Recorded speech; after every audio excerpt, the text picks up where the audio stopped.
Pronto, acho que já está indo aqui, ao vivo. Boa noite a todos e todas que estão aqui presentes na nossa segunda palestra do nosso primeiro ciclo de palestras da Liga Acadêmica de Ciências Criminais. Estou muito feliz de a gente estar realizando esse evento. Eu vou, primeiramente, passar a palavra para o senhor Luiz Consentino, que ajudou a gente na organização desse evento, auxiliando com os convidados e intermediando para a gente. E depois eu retomo as apresentações e passo a palavra para o nosso palestrante, que vai tratar do tema dolo eventual em crimes de perigo. Por favor. Obrigado, Luísa. Boa noite a todos os colegas da LAC. E, bem, minha fala aqui vai ser breve, apenas agradecer ao colega Carlos Eduardo pela presença hoje aqui nesse evento. É um colega que eu conheci na pós-graduação da UERJ, eu no mestrado, ele no doutorado, um colega que eu admiro, um colega que é professor, já tem uma certa experiência como professor, e sempre com as suas ideias, apresentando suas ideias de modo bem claro, de modo organizado. Quando eu pensei em organizar aqui esse evento, eu pensei logo no nome do Carlos, e agradeço pela sua presença, Carlos, e desejo uma boa apresentação. É isso, Luísa. Obrigada, Luiz. Eu agradeço também, para quem não sabe, o professor Carlos Eduardo Rebelo, ele é advogado criminalista, ele é doutorando na UERJ, ele já foi professor lá da FND, inclusive eu tive o privilégio de ter aula com ele, de legislação penal especial, mas lá em 2016, tem tempo já. E ele hoje em dia é professor da IBMEC e da Cândido Mendes, correto? Correto, né? Correto. Enfim, eu queria agradecer novamente, Luiz, por ter ajudado nesse evento, e o professor Carlos Eduardo por ter aceitado o nosso convite. Acredito que não há outros avisos quanto ao certificado, vai ser da mesma forma que na última palestra, que a gente vai colocar nos comentários umas 7h30 o formulário. Caso vocês tenham perguntas, ao final do evento, eu vou novamente retomar a palavra, colocar as perguntas aqui na tela, e o professor Carlos Eduardo vai responder. Então, acho que já dá para passar, não sei se tem algum outro aviso, qualquer coisa eu coloco aqui. E, novamente, obrigada a todos os presentes e obrigada aos professores pela organização e pelas exposições. Vou sair de cena aqui, passar a palavra. Bom, gente, primeiramente eu quero dar boa noite a todas e todos, dizer que para mim é motivo de muito orgulho, é uma grande honra voltar a falar para os alunos da UFRJ, uma casa que me acolheu tão bem por um período que foi curto, mas muito intenso. Foram 2 anos de muita realização profissional que eu tive por lá.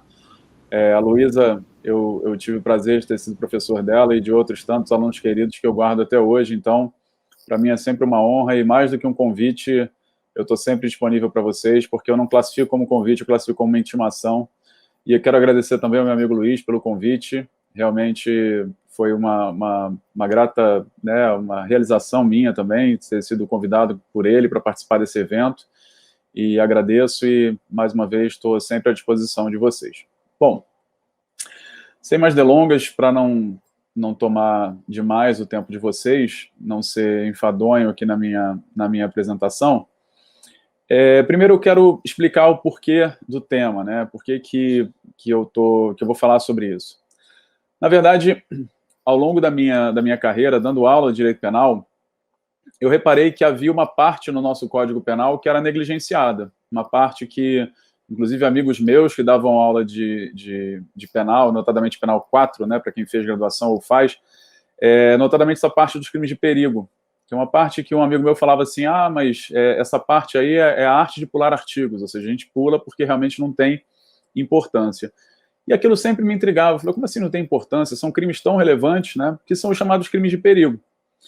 E a partir do momento que eu comecei a verificar que vários casos concretos estavam acontecendo na nossa sociedade e que podiam perfeitamente ser enquadrados nesses tipos penais, e eu comecei a ver que não só a imprensa, como também alguns órgãos de acusação, ao se referirem à tipificação possível para aquele caso, jamais tocavam no assunto dos crimes de perigo, talvez por aquela ideia equivocada de que o crime de dano absorve o crime de perigo. E, obviamente, não é assim, tá? Nem sempre você vai ter absorção do crime de perigo pelo dano quando ele for causado. Um caso que foi bastante emblemático e me marcou muito foi o caso da Boate Kiss, onde um dos músicos acendeu um sinalizador dentro da boate e isso acabou vitimando centenas de jovens, né? Foram 200 jovens vitimados e outros 600 feridos ali naquele evento. E eu, quando analisei aquele caso, eu falei, isso aqui é um incêndio com resultado morte. Eu até tipifiquei como 250, parágrafo 2º, ou seja, um incêndio culposo, combinado com o artigo 258 do Código Penal, que trata do resultado morte e lesão para esses casos. E quando veio a denúncia, eu fiquei impressionado porque a denúncia formulada pelo Ministério Público lá em Santa Maria foi por 250 homicídios dolosos consumados com dolo eventual e outros 600 e tantos homicídios dolosos tentados com dolo eventual. Aí eu olhei aquilo e falei, não é possível, eu devo estar vendo coisa errada aqui. E aí acompanhei, né, por alto assim, o processo e aquilo despertou em mim uma vontade de estudar sobre esse assunto, né, de aprofundar o estudo sobre esse tema e eu acabei no doutorado trabalhando sobre esse assunto, né, trabalhando sobre isso, estudando e inclusive o objeto da minha tese, que é justamente a análise acerca daquilo que eu defendo, né, que é a impossibilidade de falarmos em dolo eventual quando estivermos diante de crimes de perigo. Então, por isso, o título da palestra hoje é Dolo Eventual em Crimes de Perigo, para a gente poder comentar um pouquinho sobre isso e um pouco também sobre algumas percepções que eu tive e continuo tendo, algumas percepções que têm norteado a minha pesquisa, têm causado algumas inquietações em mim a respeito do tema, e por isso eu escolhi para debater um pouquinho com vocês e para trocar um pouco, espero que eu possa acrescentar na formação e no conhecimento de vocês a respeito disso, beleza? Então vamos lá. Primeiro ponto que eu acho importante a gente comentar aqui é sobre o que são esses tais crimes de perigo, né? Onde é que eles se situam no Código Penal e quais são os exemplos deles. Pessoal, bem a grosso modo, os crimes de perigo no Código Penal, eles se dividem em 2 capítulos diferentes. Existe um capítulo que fala dos crimes de perigo individual, e é nele que a gente tem crimes como perigo de contágio venéreo, perigo de contágio de moléstia grave, perigo para a vida ou saúde de outrem, ou seja, tem uma série de crimes que são de perigo individual, e lá no artigo 250 e seguintes, a gente tem os chamados crimes de perigo comum.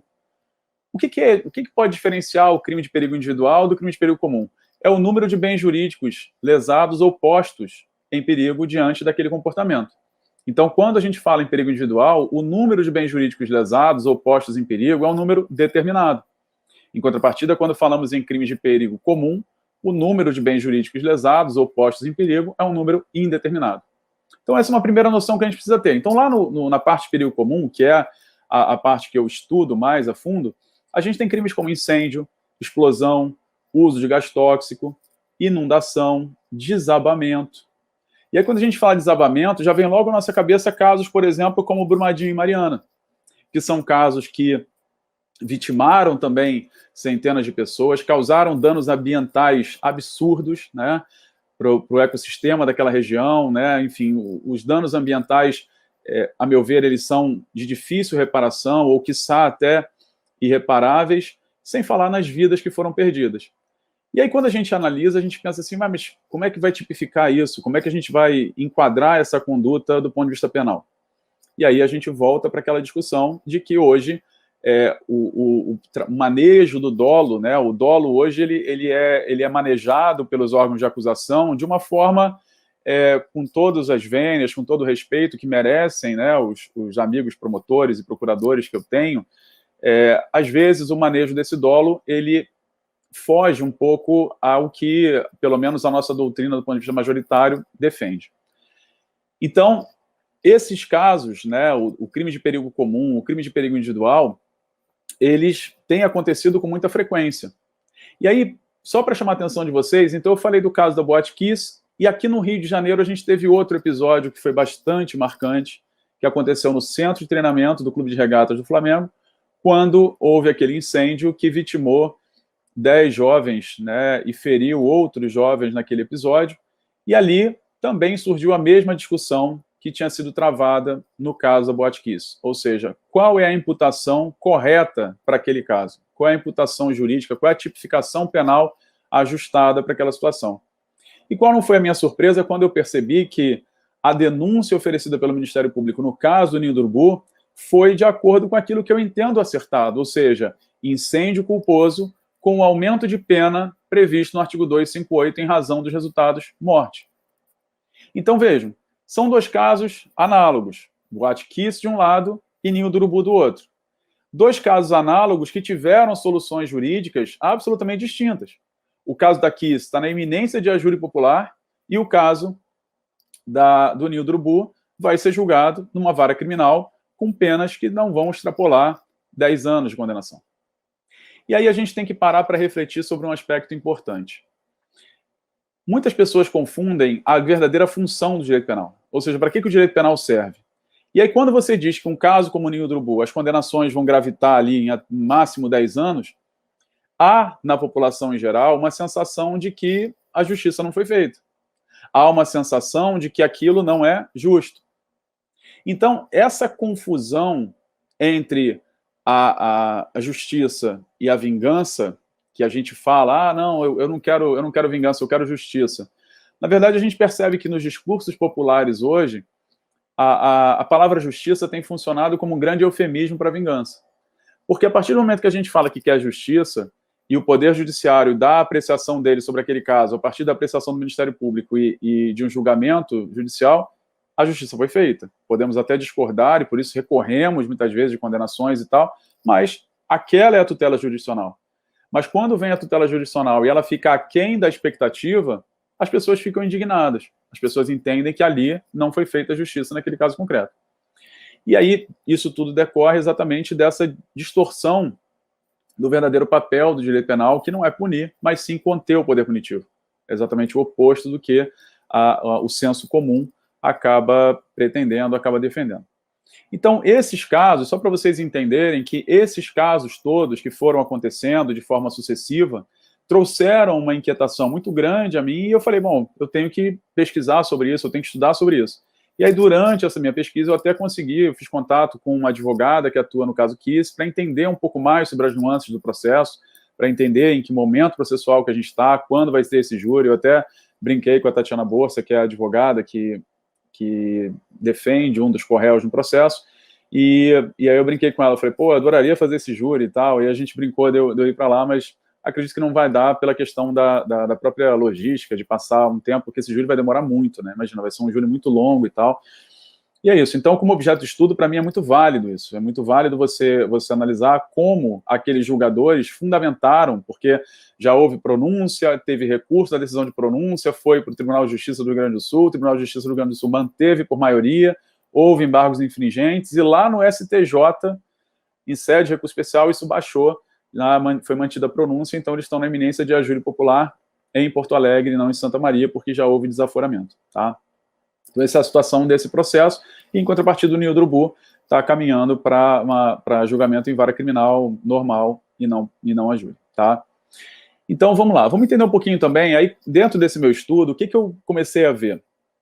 Eu falei, bom, como eu gosto muito de história, né, eu falei, deixa eu entender um pouco, porque eu acho que olhando para o passado, a gente começa a entender um pouco sobre o nosso presente, ou entender muito sobre o nosso presente. Então, eu comecei a pesquisar nos nossos códigos antigos e nos autores antigos que tratavam do tema, como era o tratamento dado aos crimes de perigo desde a nossa, vamos dizer assim, descoberta pelos portugueses, né? E aí eu fui lá atrás, comecei a ler um pouco sobre as ordenações que foram muito pouco aplicadas aqui no nosso território. Então, eu foquei muito mais a minha atenção a partir do nosso Código do Império, ali de 1830, o Código Criminal do Império de 1830. E aí, qual não foi a minha surpresa quando eu reparei que no Código Criminal do Império de 1830 não havia previsão de crimes de perigo. Não fazia menção a crimes de perigo, não tinha menção a incêndio, não tinha menção a nada disso. E aí, aliando um pouco o estudo da história, o que acontece? Esses crimes de perigo, muitas vezes, eles são ligados a atividades perigosas. Eles são ligados a algumas atividades onde você tem, muitas vezes, incêndios, etc., e pessoas morrem. E naquela época, na época do Império, a gente precisa entender que os escravos, naquela época, eles não eram tidos como pessoas, eles eram tidos como coisas. Então, como muitas vezes o exercício dessas atividades perigosas era feita por escravos, ou até mesmo os casos de incêndio, quando aconteciam, tinha incêndio em senzala, tinha incêndio em alguma coisa, então, a partir do momento que naquele tempo histórico os seres humanos que lidavam com essas situações de risco, essas atividades de risco, eles não eram tidos como sujeitos de direitos, mas sim sujeitos de obrigação, nessa triste história, nessa triste página da nossa história, uma página longa e vergonhosa da nossa história, que a gente precisa cada vez mais voltar nossa atenção para isso e entender como isso era feito. Então, no Código Criminal do Império, era completamente lacônico em relação a isso, não tinha a menor referência a crimes de perigo. A primeira referência a crimes de perigo que a gente veio a ter na nossa legislação, ela remonta a 1886, ou seja, no final do século XIX é que a gente vai ter uma lei, o número dela é 3.311. Depois, se vocês quiserem buscar na internet, vocês conseguem localizar essa lei da época do Império, né, a lei 3.311 de 1886, foi o primeiro diploma legal que positivou alguns crimes de perigo, como incêndio, dentre outros. E aí, durante a minha pesquisa, eu reparei também que, apesar de não haver no nosso Código Penal a previsão de crimes de perigo, à época, o Brasil era signatário de vários tratados internacionais que versavam sobre extradição, tratados internacionais com outros países que versavam sobre extradição, e em todos esses tratados havia, dentre as hipóteses de extradição, o crime de incêndio. E aí, olha que paradoxal, o Brasil assina tratado autorizando a extradição em crime de incêndio, mas não tem previsão de crime de incêndio na nossa legislação.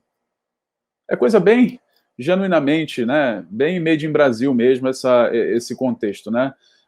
Haja vista que nós somos um país em que havia previsão de terrorismo como crime hediondo, mas a positivação do terrorismo só veio há 4, 5 anos atrás, né? A lei que criminalizou o terrorismo, aqui uma lei específica sobre isso, só veio há 4, 5 anos atrás. Então, apesar de a lei de crimes hediondos já falar do assunto desde a sua criação lá em 1990. Então, assim, isso são alguns aspectos que vão só corroborando essa minha ideia dessa necessidade da gente enfrentar essa questão ligada aos crimes de perigo. E aí, depois, então, no Código Penal Republicano de 1890, a gente já passou a ter, a partir do momento que em 1886 foi criada aquela lei que trouxe o crime de incêndio pela primeira vez, então nada mais justo que no Código, né, o Código Penal Republicano de 1890, fosse feita a previsão também desses tais crimes de perigo. Mas, apesar de ser feita tal previsão, ainda havia uma pena muito pequena, uma pena muito branda, quase um simbolismo do ponto de vista jurídico penal, a pena que era aplicada. E aí eu faço um recorte para a gente poder entender também o porquê dessas penas tão brandas. Nós não podemos perder de vista que a nossa sociedade ela vem passando por diversas mudanças, né? E aí, do ponto de vista social, esse crescimento da nossa sociedade, essa evolução, seja ela tecnológica, seja ela no campo da engenharia, enfim, essa evolução nossa trouxe para nós uma característica que o professor Ulrich Beck, no livro dele, fala, chamada sociedade de risco. Então, a gente precisa entender que a sociedade na qual estamos inseridos hoje, ela é uma sociedade de risco.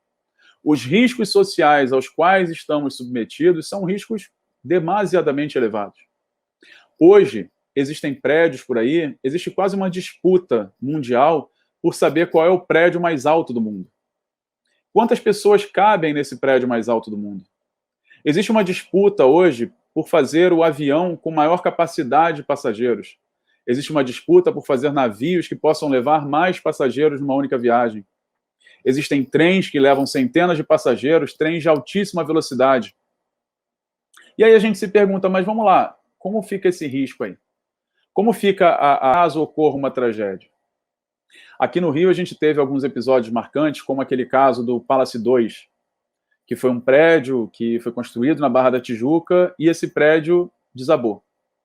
Houve o desabamento daquele prédio, vitimando algumas pessoas, mas principalmente destruindo sonhos, né? Sonhos de pessoas que tinham conseguido seu apartamento próprio, sonhos de pessoas que tinham seus álbuns de família, suas fotos, etc. e tal, seus diplomas, né, tudo guardado, e de repente viu aquilo desabar com aquele prédio. E aí como que a gente trata isso? Como que do ponto de vista penal a gente vai dar uma resposta para esse tipo de lesão? E aí é claro que os apelos sociais fazem com que, ao olharmos para o Código Penal e vermos as penas abstratamente cominadas para crimes como incêndio, explosão, inundação, desabamento, elas são penas muito brandas. Mas por qual motivo essas penas são brandas? E aí é que é um ponto importante a gente enfrentar. A nossa última alteração legislativa na parte dos crimes de perigo, ou seja, o nosso Código Penal em vigor, ele remonta a 1940. Apesar de ter havido uma grande reforma no Código Penal em 1984, essa reforma ficou limitada à parte geral do Código Penal, do artigo 1º ao 120. A parte especial, ela tem sofrido sucessivas reformas pontuais, mas nenhuma reforma muito drástica. Então a gente precisa parar e refletir o seguinte: qual era o risco social em 1940? Qual era a lesividade desses tais crimes de perigo em 1940? Como eram os veículos em 1940? Como eram, né, as situações de risco, as construções, a altura de um prédio? Como era isso em 1940? Então, será que o nosso Código Penal hoje, em 2021, ele está ajustado para essa realidade, principalmente para esses novos riscos sociais que nós temos? Eu entendo que não. Eu entendo que não a partir de episódios como esse daqui, onde você tem uma atitude absolutamente irresponsável de uma pessoa de acender um artefato, né, que provoca chamas dentro de um ambiente fechado. É uma atitude que, do ponto de vista jurídico, na minha visão, é uma irresponsabilidade. Não importa se, mas ele já fazia isso há muito tempo, mas não. É uma irresponsabilidade, é uma conduta que deveria ser evitada. Mas a negligência, seja do estabelecimento, seja dos órgãos de fiscalização que não proíbem esse tipo de comportamento, quem sai à noite, quem vai à boate e tal, deve ver que já tem até eventos que as pessoas que veem o garçom passando com uma bandeja, com uma champanhe ali, com também um artefato soltando faísca ali no negócio. Então, será que esse garçom, carregando essa bandeja com a garrafa de champanhe ali com um artefato soltando faísca, será que se essa faísca daquele artefato pega no forro de um teto e provoca um incêndio, será que esse garçom deve responder por homicídio doloso também? Eu entendo que não. Apesar de a conduta dele ser irresponsável, irresponsabilidade no direito penal é sinônimo de culpa. É sinônimo de imprudência, é sinônimo de negligência e, quiçá, de imperícia, mas não de dolo. E aí a gente vê que hoje, quando as pessoas falam, beleza, então o fato social acontece em 2020, em 2021, em 2018, mas a gente vai aplicar uma legislação que remonta a 1940. Que lá atrás, quando o legislador previu essas hipóteses, elas ficaram muito abaixo do que a realidade social se mostra hoje. E aí, pasmem, há um crime no Código Penal, também na esteira desses crimes de perigo, mas notadamente os crimes contra a saúde pública, que é o artigo 273, que é o crime de falsificação de medicamentos. Esse crime do artigo 273, pessoal, salvo engano, até 98, ele tinha uma pena que ia até 2 anos. Imagina. Falsificação de medicamento tinha pena de até 2 anos. O que aconteceu em 1998 que chamou muita atenção de todo mundo? Houve aquele episódio da pílula microvilar de farinha, né? A pílula de farinha, pílula anticoncepcional de farinha, e que isso ganhou repercussão e tudo mais, e isso foi para onde? Congresso Nacional. Projeto de lei no Congresso Nacional, e esse projeto de lei resultou no quê? Na alteração do artigo 273 do Código Penal, na previsão de penas hoje que extrapolam 10 anos de condenação e também a sua previsão como crime hediondo. Então, vejam, o Legislativo ajustou o crime de falsificação de medicamentos à realidade social de hoje. Porque lá em 1940, quando ele tinha sido previsto, a fabricação de medicamentos era uma. Hoje, a fabricação, a produção de medicamentos, ela tem uma capacidade exponencial. Então, o risco social aumenta muito. Então, a nossa legislação está em descompasso com a realidade social. E, por isso, a gente precisa fazer essa adequação. Tá? A gente precisa entender essa necessidade de adequar o nosso direito penal à nossa realidade social. Eu falo isso com algum pesar, porque quem me conhece, quem já foi meus alunos, sabe que eu, por opção de vida, né, eu sou contra a criminalização, eu sou contra a gente aumentar penas, a gente aumentar crimes. Isso, para mim, é muito duro afirmar isso, né, que é necessário. Mas eu estou defendendo essa revisão justamente para frear um caminho que está sendo usado hoje. Qual o caminho que está sendo usado hoje que eu não concordo? É o caminho de você usar o dolo e imputar o crime de dano, imputar o homicídio para isso. Então eu falo, parou. Para a gente não precisar chegar a usar o crime de homicídio para dar essa satisfação social, qual que é o melhor caminho? O que a gente tem que fazer? A gente precisa, diante disso, corrigir essa distorção na pena do crime de perigo para que a gente não precise recorrer ao crime de dano nessa situação. Então, por exemplo, casos como embriaguez ao volante, né? Vamos dar o exemplo da embriaguez ao volante, que todo mundo, durante muito tempo, defendeu que isso era caso de dolo. Que quando uma pessoa bebe e dirige um veículo automotor, ela está com dolo de produzir o resultado, ela está assumindo o risco de produzir o resultado morte nas pessoas. E, na verdade, não é assim. Na verdade, a pessoa que está embriagada, mais uma vez, ela é irresponsável. E durante muito tempo houve essa discussão. É dolo, não é? Vai usar o Código Penal, vai usar o Código de Trânsito? Como é que a gente resolve esse problema de ordem prática, se vai usar um ou se vai usar outro? Para resolver isso, pessoal, precisou de muita decisão judicial, desclassificando a imputação original feita pelo Ministério Público, até que nós chegássemos a uma alteração no ano de 2017. Em 2017, o Código de Trânsito foi alterado, e hoje, no crime de homicídio culposo na direção de veículo automotor, nós temos uma modalidade qualificada, porque tem pena própria, tem uma pena diferente da pena normal do crime, uma pena que varia de 5 a 8 anos, no caso de um homicídio praticado na direção de veículo automotor com resultado morte. Então, vejam, o Legislativo resolveu um problema que estava onde? No Judiciário. Sem precisar chamar de homicídio doloso, entende? Sem precisar banalizar o dolo eventual, foi resolvida a questão da imputação no caso de uma embriaguez ao volante. Então, hoje é uma forma qualificada do crime de homicídio culposo e não de homicídio doloso. Então, eu penso que essa é a saída para a gente não precisar, nesses tais crimes de perigo, usar o dolo eventual e colocar isso como homicídio doloso. Beleza? Então, essa é a ideia geral da questão do crime de perigo e do momento que a gente está vivendo, de como ajustar essa situação, como ajustar a situação dos chamados crimes de perigo à sociedade atual, que segundo Ulrich Beck e outros doutrinadores defendem que é a sociedade do risco. Já pararam para pensar, pessoal, numa falha numa usina nuclear? O dano coletivo que uma falha numa usina nuclear pode causar? Acidentes nucleares podem dizimar centenas de pessoas, provocar doenças para essas pessoas por um longo período. Em contrapartida, nós, como sociedade, entendemos que a energia nuclear é necessária para o nosso desenvolvimento. Só que, diante dessa necessidade para o nosso desenvolvimento, a gente precisa colocar níveis de controle e níveis de gestão de risco cada vez maiores diante da possibilidade daquilo acontecer.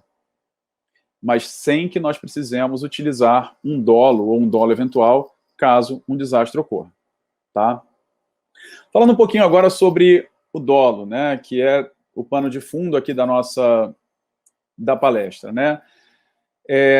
O conceito de dolo, que vocês que estudam direito ou estudaram direito estão muito acostumados a ver, é aquele conceito que é trazido lá pelo artigo 18 do Código Penal, notadamente no artigo 18, inciso 1, quando ele fala que disse o crime doloso quando a gente quis o resultado ou assumiu o risco de produzi-lo.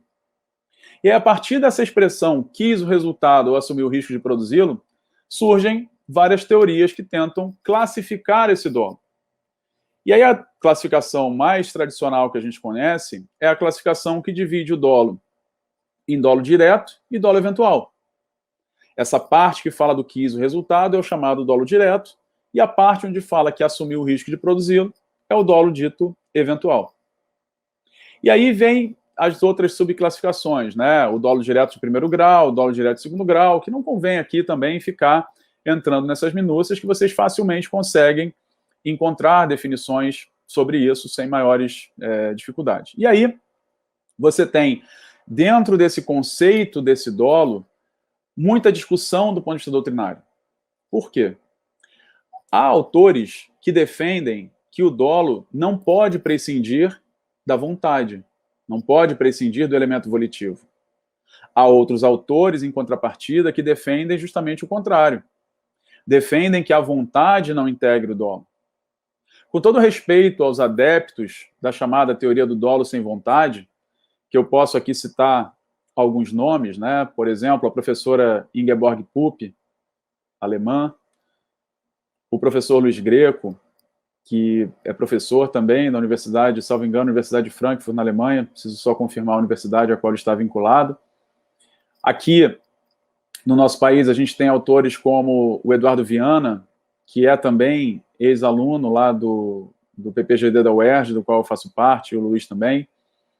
E outros tantos, como o professor Gabriel Pérez Barberá, ou seja, tem vários autores hoje que têm defendido a ideia de um dolo sem vontade, de um dolo apartado do elemento volitivo, um dolo que se basta no conhecimento.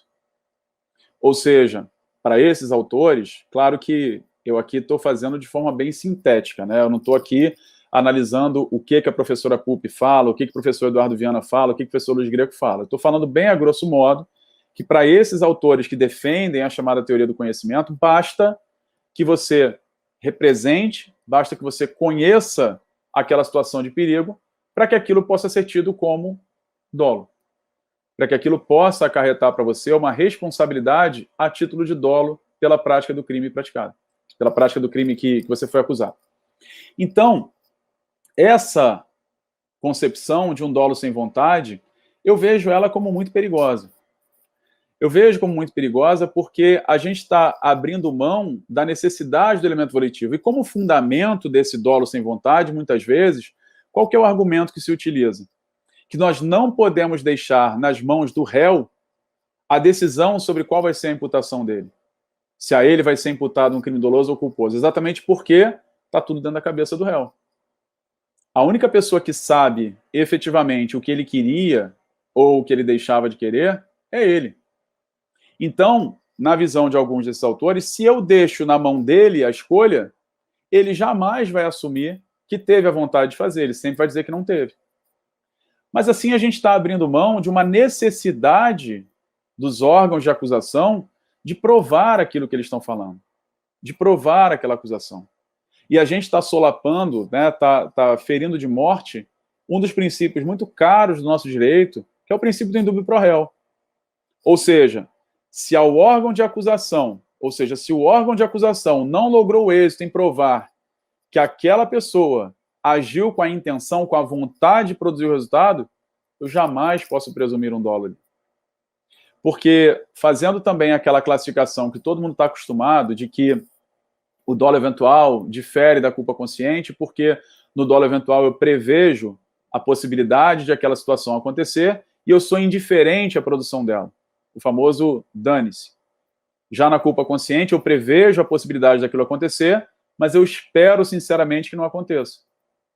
E, pessoal, a grande verdade é que na maioria dos crimes culposos, na maioria dos crimes que ocorrem envolvendo esses acidentes, a maioria das vezes é previsível que aquilo possa acontecer.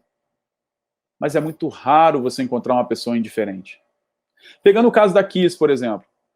Aquele rapaz que acende o sinalizador, talvez, se você perguntasse para ele assim, mas vem cá, escuta, será que não é perigoso você acender?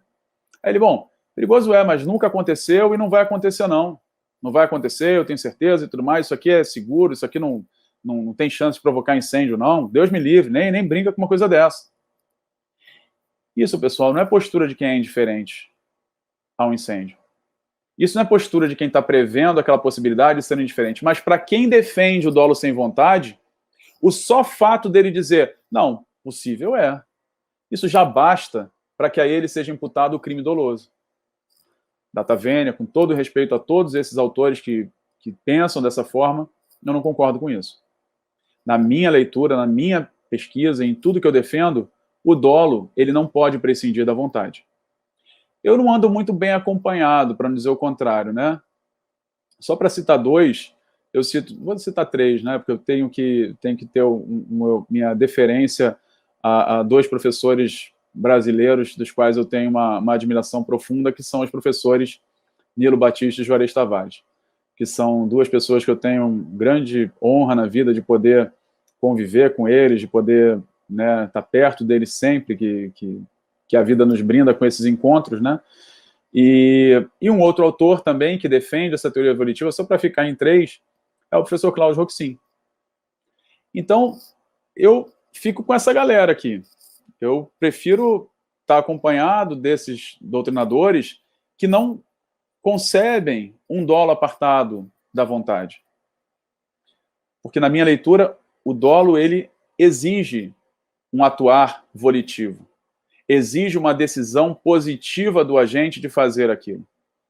Exige uma posição, uma tomada de decisão positiva daquele indivíduo de atuar naquele sentido. E a dificuldade da prova dessa indiferença, a dificuldade de se provar essa indiferença do agente em relação ao resultado, jamais pode significar uma presunção de dolo. Desde o início da minha carreira acadêmica, né, quando lá nos idos de 1996 eu comecei a estudar direito penal, eu sempre ouvi dizer que o dolo ele não se presume, o dolo tem que ser provado.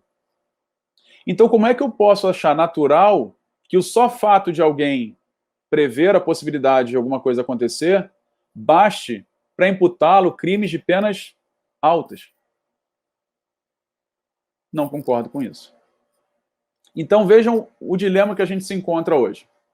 A gente tem, de um lado, os crimes de perigo que estão em descompasso com a realidade social, e a gente tem, do outro lado, o estudo do dolo trazendo essa discrepância aqui, essas diferentes visões acerca do seu conceito, onde a gente convive com doutrinadores de respeito, todos esses doutrinadores que eu citei para vocês que falam do dolo como mera cognição de risco, o dolo como mera possibilidade de você antever que aquilo possa acontecer, todos esses autores têm a minha mais profunda admiração e respeito.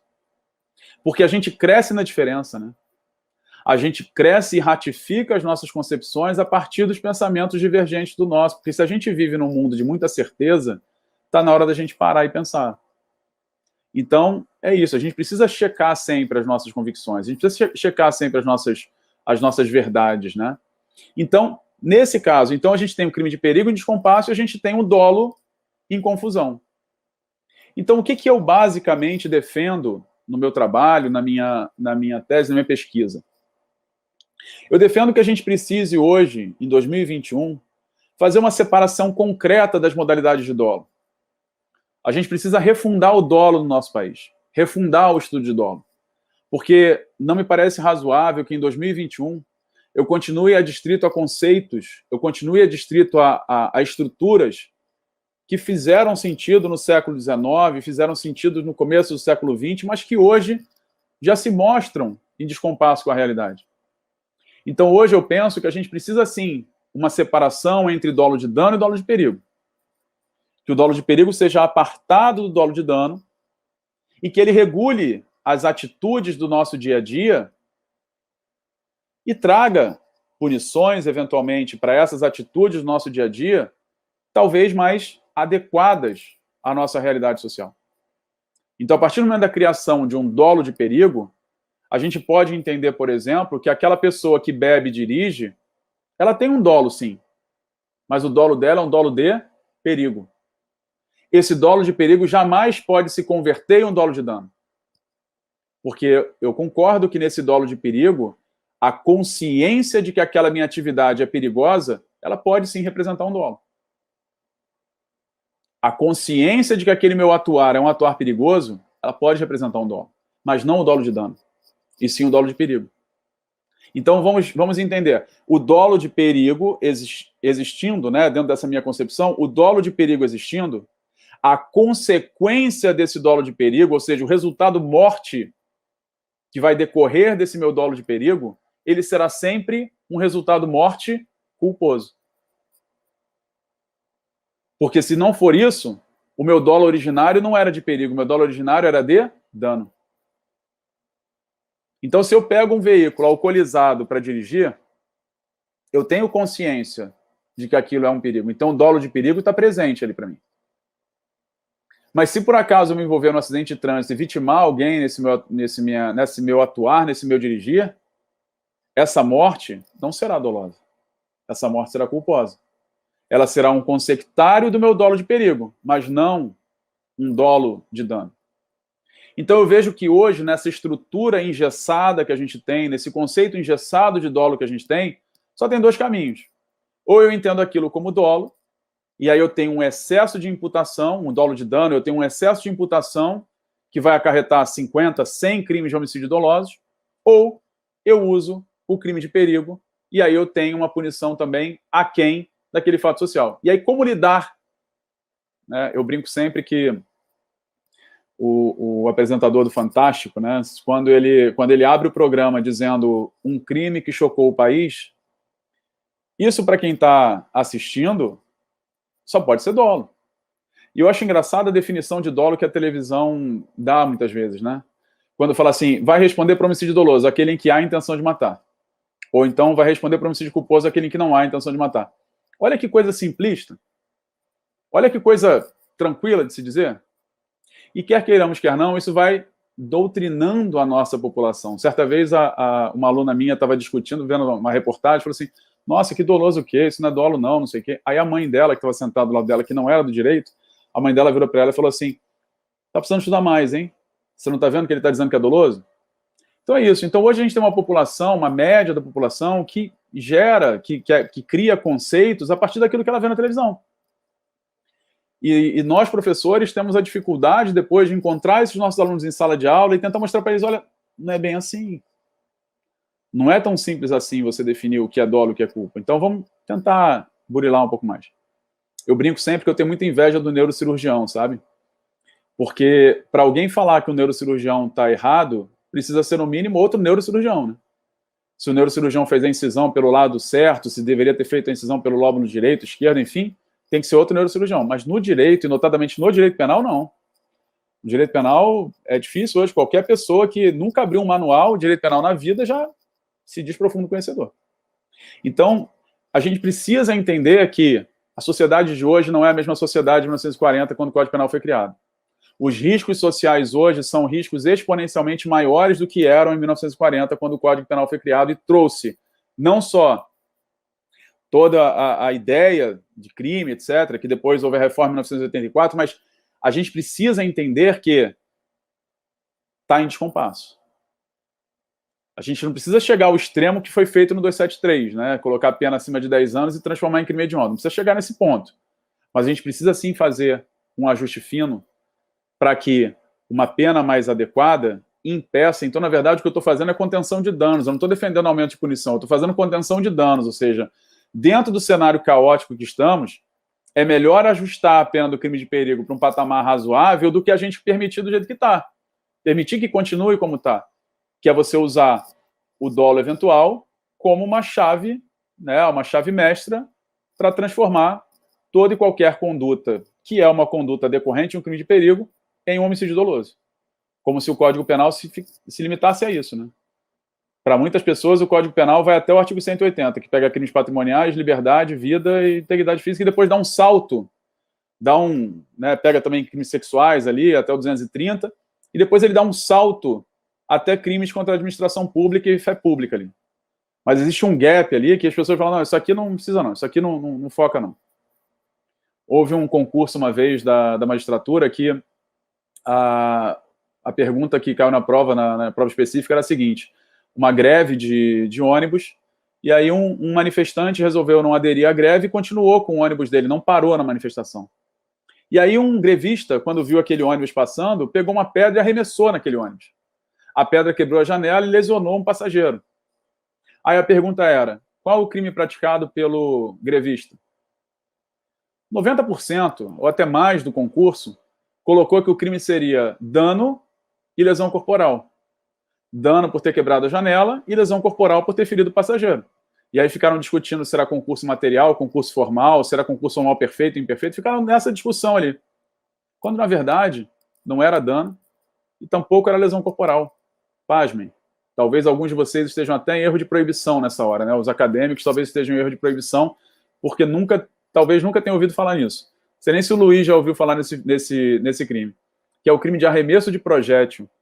Está previsto lá no artigo 264 do Código Penal. E ele fala, arremessar projétil contra veículo de transporte público em movimento. Olha que beleza.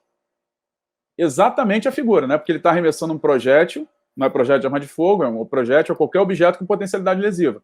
Então ele arremessou um projétil, e aí vejam, o próprio 264 traz no seu parágrafo único a forma qualificada do resultado lesão. Foi um show de horrores, né? O concurso foi dizimado, né? A galera foi dizimada porque realmente nem sabiam que existia. Então, esse é um exemplo clássico de que o erro de proibição, ele não é só aquele caso do holandês que vai para fora com droga e tudo mais e volta para cá, que entra no Brasil trazendo droga achando que pode e tal. Não é só esse caso, não. Tem erro de proibição até aqui, e mais. Erro de proibição de pessoas que estão fazendo concurso para magistratura. Porque para fazer concurso de magistratura você tem que ser formado em direito e ter no mínimo 3 anos de prática jurídica. E nem essas pessoas sabem da existência desse tipo penal. Imagina que loucura. Então a gente precisa refundar esse estudo dos crimes de perigo na nossa legislação. E é isso que eu me proponho no meu estudo lá no doutorado da UERJ. E quem está sofrendo para me acompanhar nessa minha empreitada é o meu professor e grande amigo Cristiano Fragoso, que está sofrendo com as minhas convicções e com as minhas lutas, mas que tem sido indispensável nessa minha luta, nessa minha batalha para a conclusão desse doutorado e tentar contribuir minimamente para um direito penal mais justo e menos vingativo, sabe? Um direito penal mais adequado à realidade social que a gente vive hoje, mais adequado às discussões que precisamos, né, que estão na ordem do dia para serem trazidas aí para a gente. Beleza? Pessoal, a proposta era eu falar por volta de, acho que já chegou, tem mais ou menos 46 minutos, né, que eu estou falando. Eu não sei, a Luísa deve estar por aí, para ver se abre a palavra para vocês. Se ninguém tiver pergunta, né, se ninguém tiver dúvida, eu quero, mais uma vez aqui, agradecer a oportunidade, agradecer o espaço de poder vir falar com vocês, para os alunos da UFRJ e outros tantos que também estão prestigiando aqui o evento. A Luísa já voltou. Então, aqui eu não vi nenhuma pergunta. Ah, agora temos uma pergunta aqui. Eu vou colocar aqui na tela. Senhora Chavalli dá uma análise que dispensa saber o que se passava na cabeça do agente, mas que foque na conduta praticada dentro do contexto fático, para aí sim determinar se houve dolo ou não? Então, eu acho isso. Para você provar o dolo, você tem que analisar o conjunto fático probatório. Porque, de fato, se a gente ficar muito preso à ideia do que está... Luiz, acho que é o seu microfone que está... Tá com... Vou colocar aqui no mudo. Começou uma festa em plena pandemia aqui. Legal, né? Então, de fato, isso é um problema. Como eu estava falando na exposição, a gente também não pode ser indiferente à realidade que está posta hoje, de que a gente tratar o dolo eventual com essa necessidade da vontade, como a gente prova a vontade, né? Então, como você falou aqui, para a gente saber o que se passava na cabeça do agente, é imprescindível que a gente analise o conjunto fático probatório. É imprescindível que a gente analise os elementos de prova que a gente encontra, obviamente que os meios de prova lícitos, né? Ou seja, sem meios de prova ilícitos, sem escuta clandestina, sem nada disso, mas meios de prova lícitos que possam apontar no sentido do dolo. Mas você percebe como é importante provar isso? Como não é razoável presumir?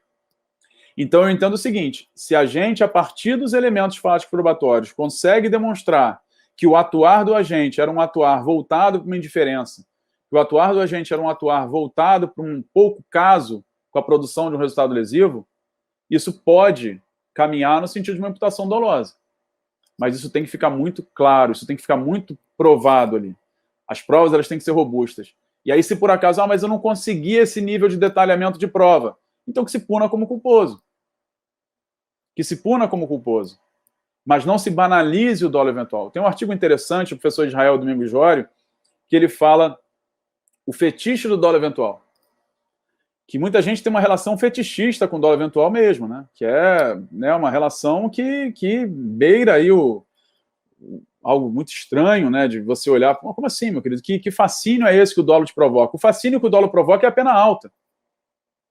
O fascínio que o dolo provoca é pena alta. Eu faço uma brincadeira com meus alunos, às vezes, eu falo assim, pessoal, eu narro uma situação hipotética e falo assim, esse crime que ele praticou aqui, ele tem 2 modalidades. Ele tem a modalidade dolosa e a culposa. A modalidade culposa tem pena de 5 a 15 anos, e a modalidade dolosa tem pena de 3 a 6. como fica a imputação nesse caso? A grande maioria fala, é a culposa aí, ó. É a culposa aí que tem pena de 5 a 15. Aí eu falo, mas vocês não eram a favor do dolo? Por que agora vocês querem a modalidade culposa? É porque a pena da culpa, nesse exemplo meu, tem pena Israel Domingos Jório, Nicole. Israel Domingos Jório, o título do artigo é o fetiche do dolo eventual. Tá? Então é isso. Às vezes, essa coisa da punição, a gente precisa também... eu acho que dá para tratar isso na terapia, né? Essa nossa relação com dolo, essa relação com punição, com pena alta. Acho que dá para tratar isso em outra seara que não seja um direito penal, para a gente, né, resolver essas questões que a gente tem com punição, com penas altas, né? Certa vez um magistrado falou que ele mandava tirar a tornozeleira eletrônica de um cara que estava preso em prisão domiciliar. Ele falava para tirar a tornozeleira eletrônica porque a manutenção da tornozeleira poderia acarretar o efeito colateral negativo de possibilitar detração. Ou seja, na visão desse magistrado, se o cara tivesse em casa com tornozeleira, esse tempo que ele ficou em casa seria abatido da pena final dele, chamada detração penal. E para esse magistrado, essa tal detração penal é um efeito colateral negativo. Imagina isso, gente. Imagina efeito colateral negativo. Espero que eu tenha conseguido responder a pergunta, né? Luísa? Como está meu áudio, tá bom? Porque eu tive que colocar o fone por conta da festa aqui na frente. Isso que o senhor falou é tipo você decretar prisão preventiva porque solto ele pode cometer outros crimes. Todos nós podemos cometer outro crime a qualquer momento. É uma piromancia jurídica, né? Uma vidência, assim, né? Uma vez eu fui despachar com um juiz que tinha decretado a prisão preventiva de um cliente meu, e aí ele colocou várias cautelares. Quando eu entrei no gabinete, assim, eu ainda fiquei procurando onde é que estava a bola de cristal, onde é que estavam os búzios, o que ele jogou ali, porque ele falou assim, se ele for solto, ele pode fugir do país. Como? De onde é que você tirou isso? Eu acho, né? Enfim. Exatamente. Na sua exposição, assim, do arremesso de projétil, eu dei um grito. Realmente, eu nunca ouvi falar desse artigo. Nunca. Acredito você é estudante de direito, né? Imagina. Pois é. E gosto de direito penal, tô aqui. Acredito que a galera que está assistindo também nunca ouviu falar. Eu anotei várias partes porque eu achei muito interessante. Isso desse 8 ou 80, né, de que os crimes não estão adequados à realidade social, mas aí eles vão e pulam para um absurdo do homicídio. E aí você vai para o homicídio, você vai para o júri, que é um corpo de jurados, que é a técnica também punitivista. Então é em cadeia, né? Como que a gente vai igualando a justiça à vingança. Enfim, eu gostei muito, eu adorei. Continua muito bom. Obrigado. Desde as aulas. Obrigado, que isso. E agradecer novamente a presença de todo mundo. Se não tiver nenhuma... Se não tiver... Aqui, ó, o João respondeu. Obrigado, João. E para quem quiser...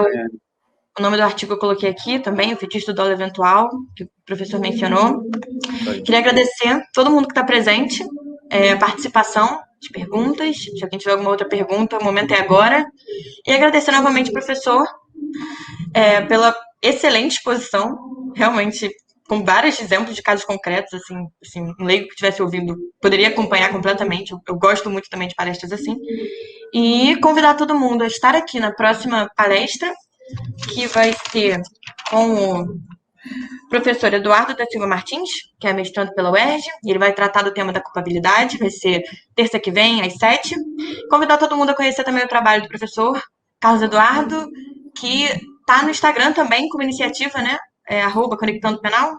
Isso, obrigado, Luiz. Eu lancei um canal junto com uma grande amiga minha, não sei se ela tá logada, Gisele Alves, nós somos professores juntos há muito tempo, e o nosso canal, o nome dele é Conectando Penal, no YouTube e no Instagram. Quem quiser, fique sempre muito à vontade para acompanhar, para curtir e dar sugestão também, porque a gente tem alguns quadros legais lá, como Penal na Mídia, então toda vez que sai um caso de repercussão, a gente comenta por lá. A Luísa, seguidora, né, tá sempre lá com a gente. E é isso, obrigado e espero todos vocês por lá, tá bom? Valeu, gente. Boa noite para todo mundo. Obrigado mais uma vez, estou sempre às ordens, tá? Até a próxima. Vamos. O Penal na Mídia é muito legal, gente. O canal é bem legal. Então é isso. Vou deixar aqui. Obrigada a todos. Obrigada novamente. E vou interromper aqui a transmissão. Boa noite. Tchau, tchau, gente.